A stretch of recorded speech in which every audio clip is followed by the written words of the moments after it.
it's Beverly Buckley back here with the truth about the banks. I'm chatting today to, you're going to have to help me here, Reverend Aninus. Reverend Ananias Pokimisi. There we go. The member of the Human Rights Organization. Okay, Human Rights Organization. So it's about making sure that people who maybe don't have the same educational level as, for example, a lawyer or something like that, who might be getting bullied by those kind of people, has a leg to stand on. And then I have Winnie here. Winnie, your full name? My name is Winnie King. Yes. I am from Lungelele Human Rights Foundation. I work with King Sevilla. Yes. Yes, all the issues regarding the evictions. Okay. Yes. Okay. So King, obviously another great human activist here, human rights activist here, who are supporting the people who have been having their places taken from them, and the banks trying to auction their homes unfairly. So tell us a little bit about what is the situation that's been happening here with Reverend. Okay, the situation here is, let me take the pen. I'm staying in the township. Okay, the house number 423. The house was built in 1944. 1944. My family have occupied in 1945. Yes, as I'm sitting here, I'm the fourth generation of that place. Wow. Yes, the house was registered under 30 years leasehold. Okay. Thereafter was registered under 99 leasehold. Okay. Okay, I have worked for Transnet, where I have made an application for a loan of 51,000. Yes, I was granted a loan while I was working there. Okay, due to my involvement with political activities of my own country, I decided to leave Transnet. That was 1989. Okay, what happened? I've been trying to negotiate. I've negotiated with Transnet with regard to the payment towards the house. Okay, the loan which was granted was used to renovate the house and make some extension. The total amount which was paid to the construction company was about 50,800. Okay, thereafter, all these years I've been trying to negotiate with Transnet. Along the way, while I was negotiating with Transnet, I've been sent from pillar to post. When the things get hard for them, they ship their office and then they go to another location, another place. When you inquire about where they are based now, what is happening? When you go there, you find that you are no more negotiating with the very same person. You got someone else. Yes, you got someone else. That was their strategy to move us around and so on. So what had happened is, while I was negotiating with them, spending traveling expenses from my place to their place to negotiate with them, I've decided to enroll with business Business College in St. Thomas, Benhamston, where in 1988 I obtained a diploma in basic bookkeeping. It's nearby Park Station, where when I go home and then I just pass there, and sometimes I make some inquiry with regard to them. Thereafter, I enrolled with Foundation of Business Management, which was based in Recipe. It was just me in their head office. I was negotiating with them. So until the year 2007, the year 2007 was around March. Yes, it was about 10 a.m. in the morning. They sent an official to come and talk to me about the payment towards the house. So my response was that, will you please people show me my file and give me the printout of how far have I paid towards the bond, and then as well as the insurance. I must get the whole information so that when I pay, and you know how much you still got to pay. That's right, including the amount of the pension. I was shocked in the year 2007. 2007, I came across a newspaper, I read a newspaper, City Press, where I found that according to their balance sheet, while I was negotiating with them, they were not honest. According to their balance sheet, they've sold the current asset. That is a loan book to the FNB. So it's not even belonging to them anymore. They're trying to get money from you. Yeah. Let me read here. The sale of Transnet housing loan book. Transnet housing loan book has been sold to First National Bank with effect from the 1st April the year 2007, and then for its fair value of approximately 1.4 billion. So they've sold your assets. Yes. Let me get this straight. They've sold your assets to FNB. Yes. They haven't let you know. They just did it. They just did it. And now they're saying that you still owe money. Yes. To FNB, but you don't have an agreement with FNB. You only have an agreement with Transnet, correct? Right. Yeah, that's right. Yes. I only have the agreement with Transnet. Yes. That's why I've consulted them. So who do you owe money to? You don't owe any money to anyone now. I'm still going there.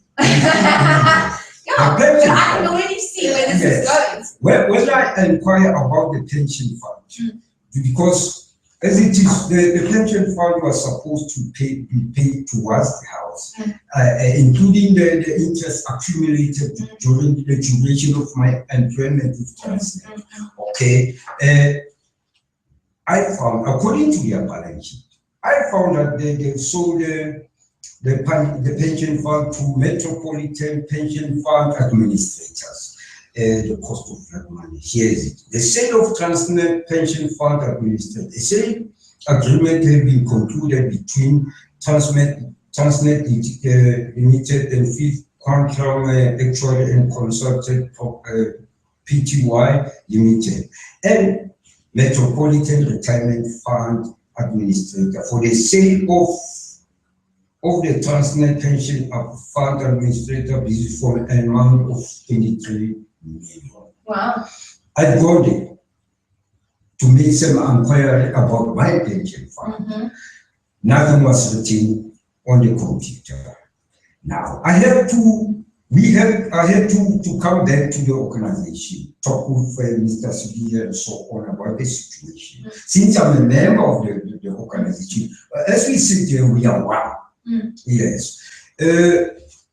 How many people, just a quick question, how many people are in the organization? Oh, quite a lot.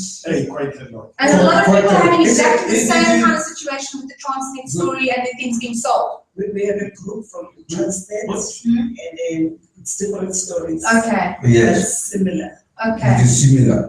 I'm talking about this case, my case, as an example to the similar cases which are there nationally. You talk about national. There are similar cases like this one from former Transnet workers. Wow. Yes.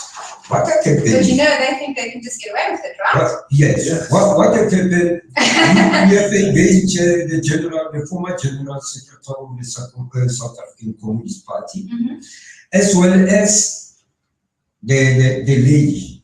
Okay, I cannot mention the names. It will be mentioned right in court. The lady from Satao.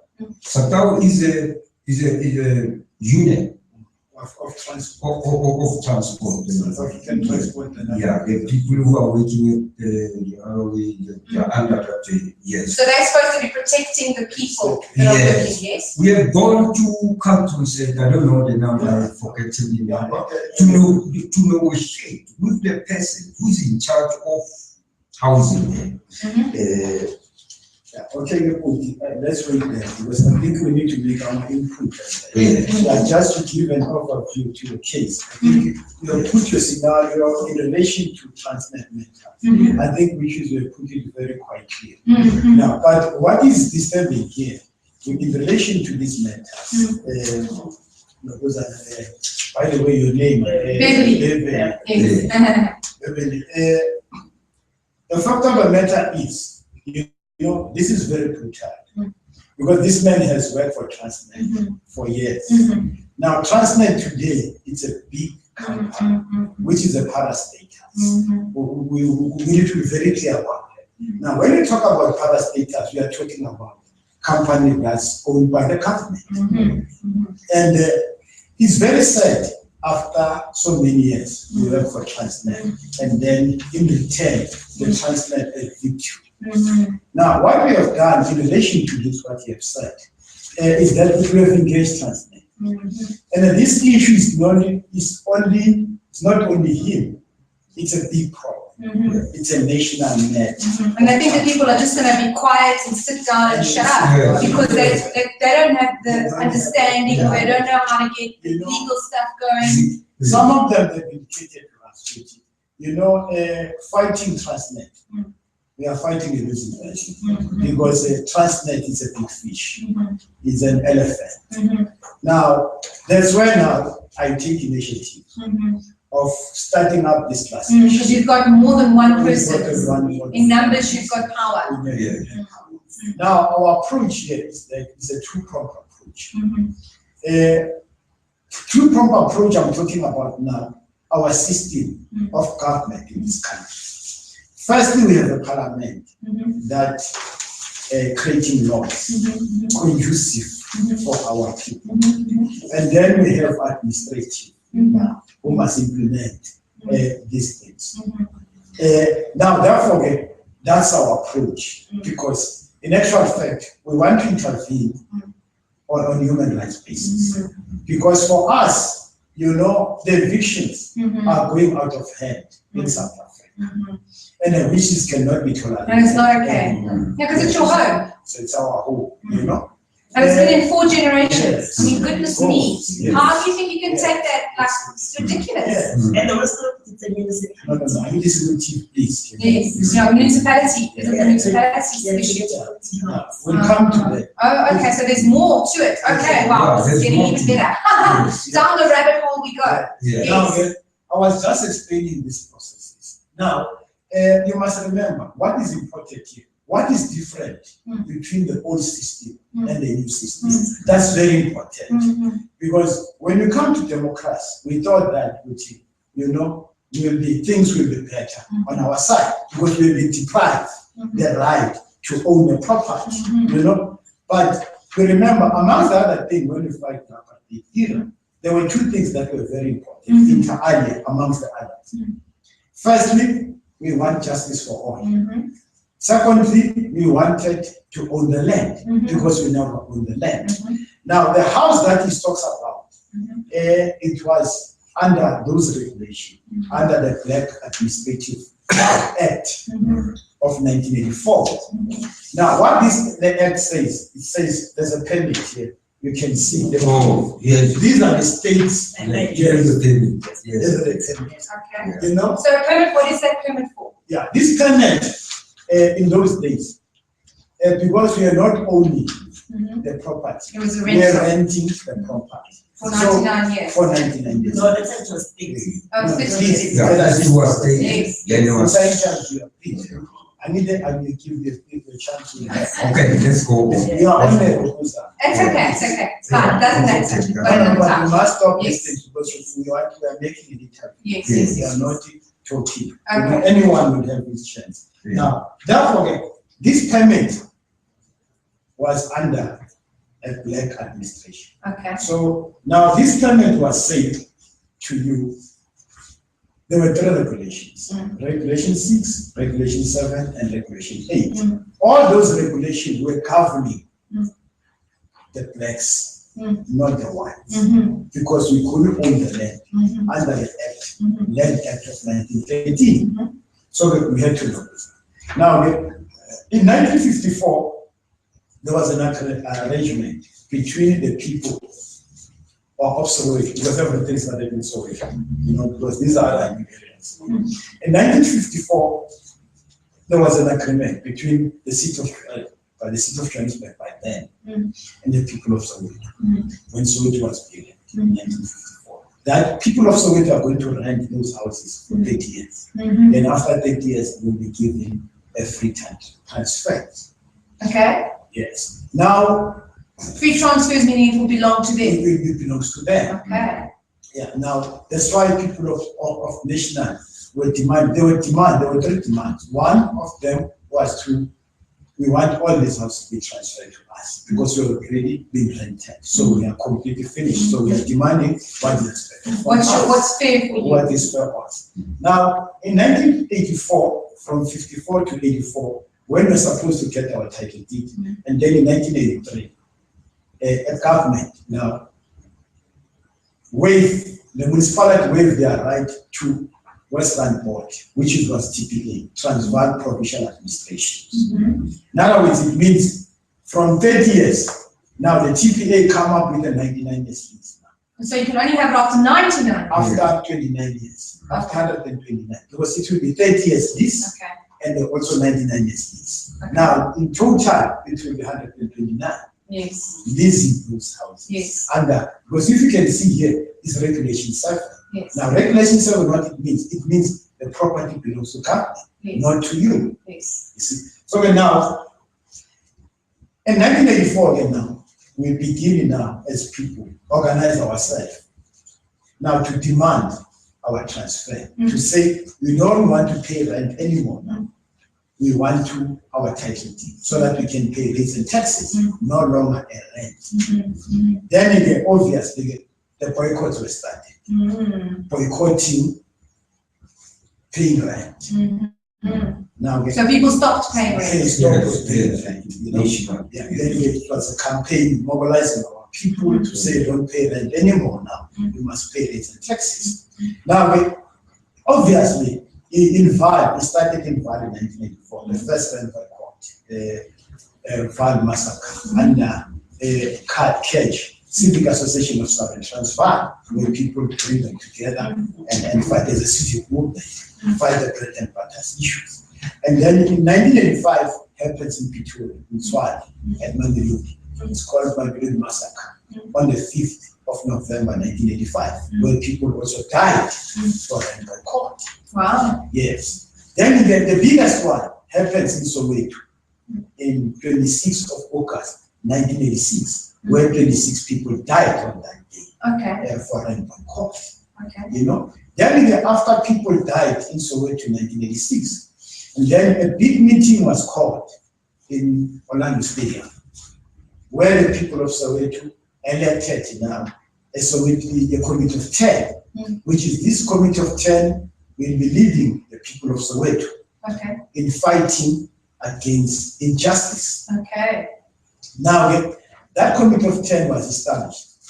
Amongst them, it was led by Dr. Tato Mutani. I think he's a very famous doctor in Soweto. He was sharing that Masisulu.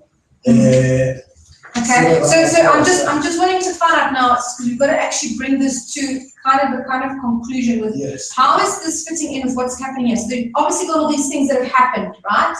Now they've obviously overstepped the boundaries here. Yes. Because I think we've got to look what is the main thing that the courts are going to look at, because we've got a great story, but they like facts and figures, right? Yes. So the facts and figures are this. Number one, the property is not belonging to FNB. They sold the property to FNB. Yes. So in terms of that, you don't owe FNB any money. And the second thing is your pension. Yes. Is been sold. What happened to it? Where's it gone? Right? Yes. And how many times have you been to court? Have you been to court now?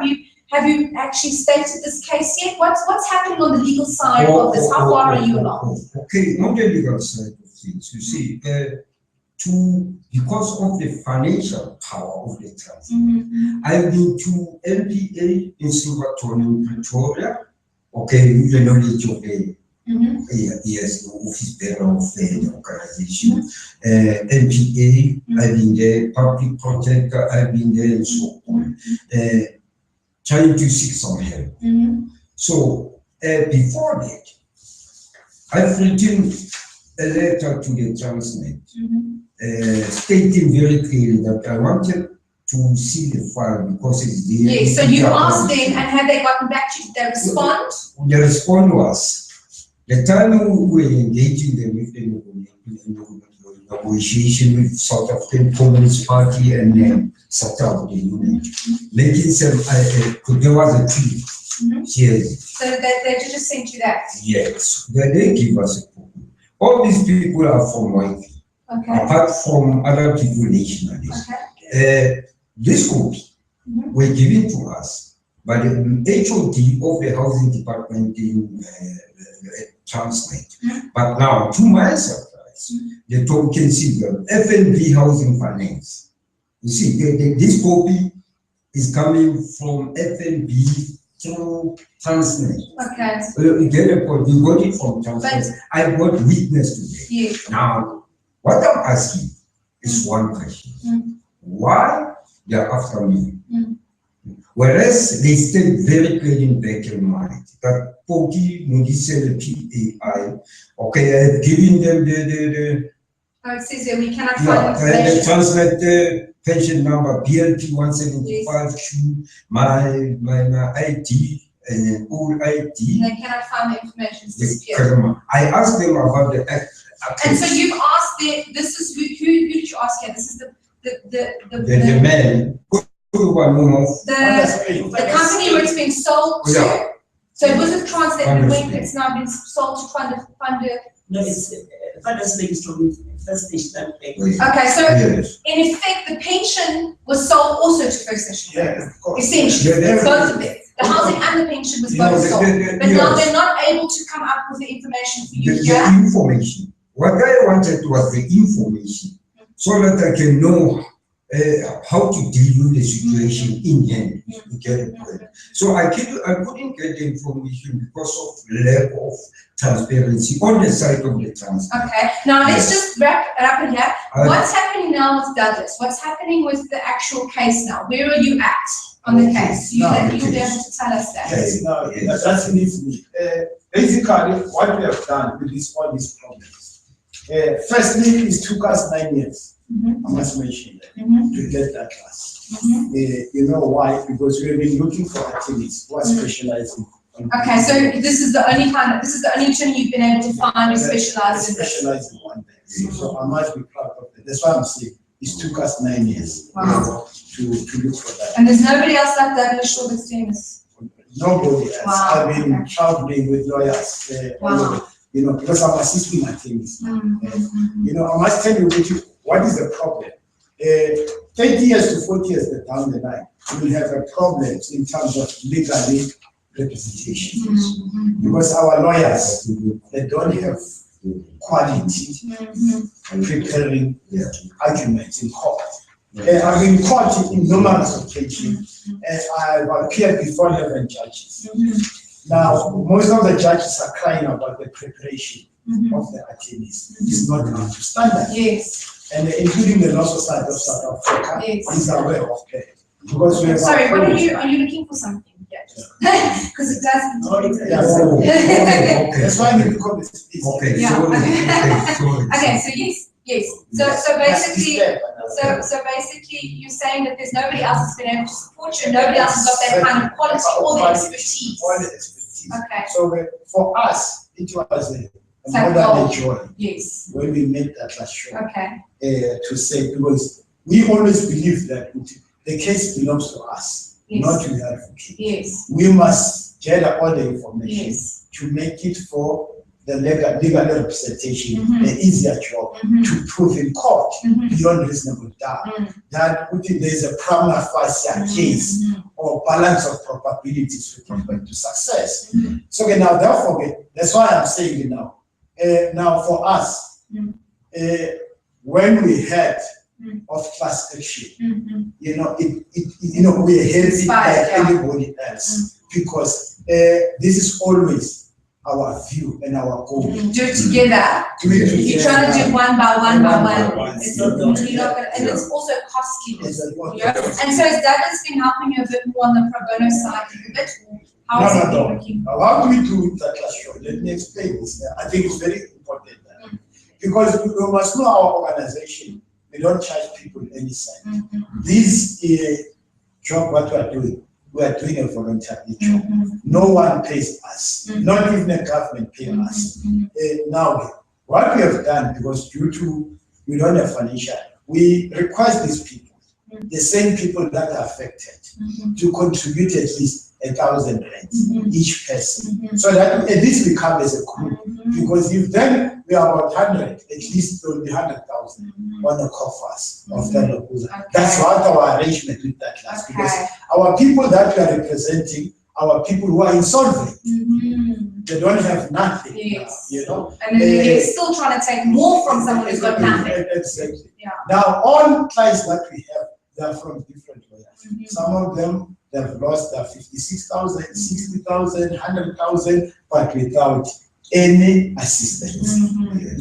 Now, don't forget that that's how we. So we take these initiatives to want to see justice to place in our country, you know, as a concern people in relation to, you know, conducive when you talk about democracy. Exactly. So now, at presently now, I think we are prospecting about 120. Amazing. Now, yes. Now, with this 120, in other words, it means we've got 120,000 in a trust account.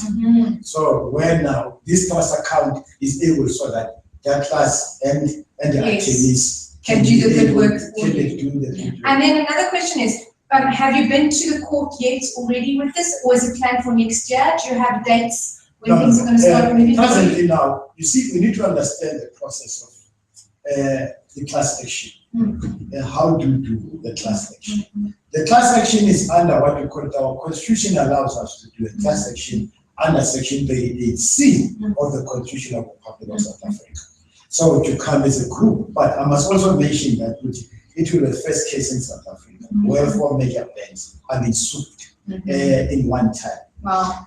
All the interviews that we have, because we've been in various interviews after we have publicized the statement, especially after our press statement on evictions. Now, suing the 4 major banks. Now, it was very interesting.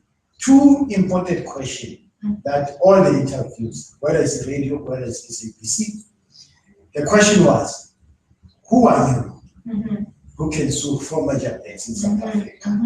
Now, you are the people. Yes. That's a hello. Yeah, that's right. You people, who the heck do you think you are thinking you can take our homes? We live here. We are people in this country. We have a right to be here. Yes.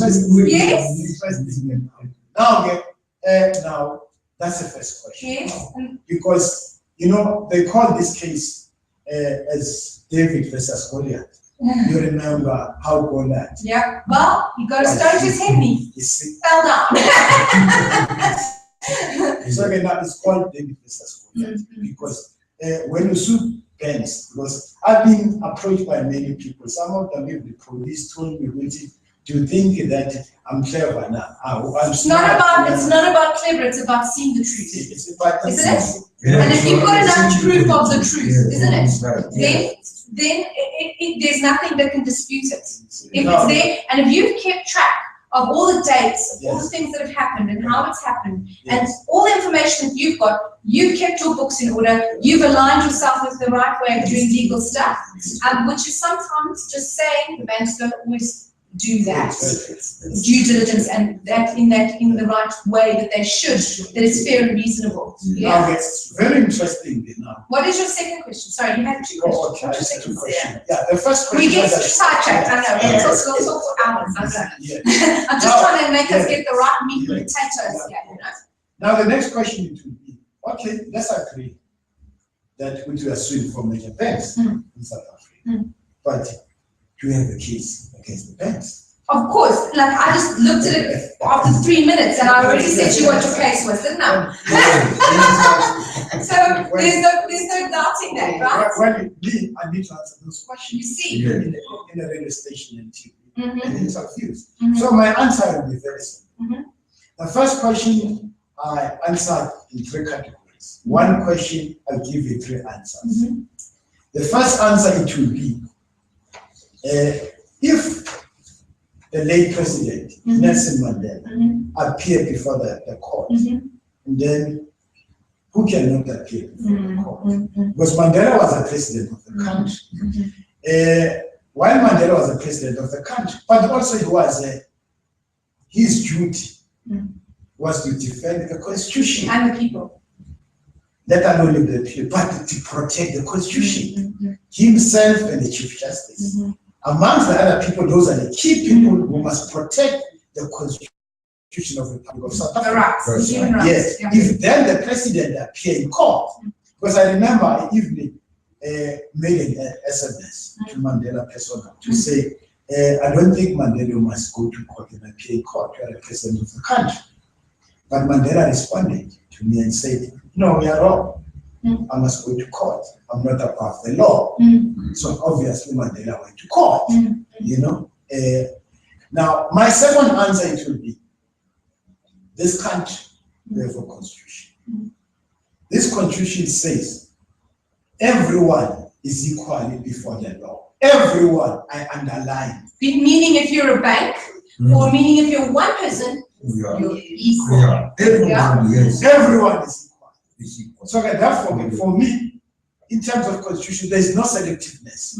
With this, you cannot take them up to court. You know. So the third one it will be, all the banks have registered under NCI, National Credit Regulator. So they also need to be regulated. Under what we call it NCA, National Credit Act, Act 34 of 2005. So within this act, there are code of practices that need to be done by the bank, especially against the consumers. Now, so it is along those lines. I have a strong case to say I need to go to court. Nobody is above the law. No law is above the constitution. That's it. That's So it's the both. case. It's the state. Of course. As long as I've got balance of probability to go to court, which is I believe I have more facts than anything That's to go great. to court. You know, so it is along those lines where we felt really we need to do that. But I need to explain why are we going to court. It's not only about going to court, but also to transform our judicial system, because our judicial system has not been transformed to the conducive of our people. And we can't allow bullying anymore. Yes, exactly. Because sometimes the bullies think that they know better, they can bully people, and they take advantage of people who may be seen as weaker, yeah, and it's not acceptable. So therefore, now why are we going to court? We are saying, let alone all those irregularities that took place, but we believe there is a great rip-off of our people. That's why we believe justice is for those who have. Those who don't have, they'll never see justice in this country. That is our clear message to them. And we have proved beyond reasonable doubt that with it clearly the justice for those who have, those who don't have, they'll never see justice. So then therefore, now we are saying even if all the irregularities has been done, but the brutality, yeah. Now there's where the brutality is. I've been occupying a house for 20 years, maybe for 18 years. Then with my bond agreement, home loan and mortgage bond, I've been serviced my bond for 18 years. Now I've defaulted for 2 years. Now, which is I can no longer pay my account, for an example. So from all these 18 years, now, if then I'm owing, I've defaulted the bank 20,000 rents, it means my house is going to be sold on auction with 20,000 rents. Then there's no fairness on that. Now, why there's no fairness? Because the bank should say, okay, let's sell this house with the market value of the property. For instance, our property so we're arranging it from 300,000, 350,000, 400,000, etc., etc.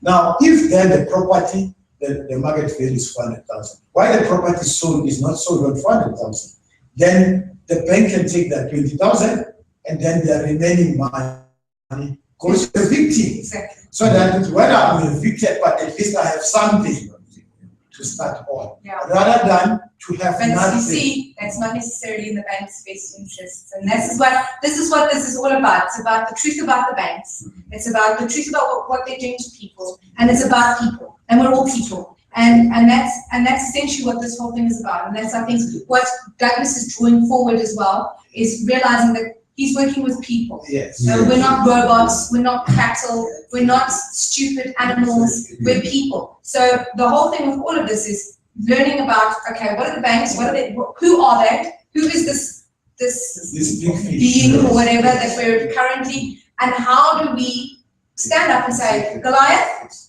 enough is enough. So thank you very, very much for this interview today. I do need to wrap it up now, otherwise we're going to be here all day. So it was great. It was great to have you all with me. I'm going to take Winnie as well in a few other interviews with some of the other people that are in. And we want to actually take a look at what has everyone been going through, what are the different angles, and how can we assist everyone. So thank you very, very, very much.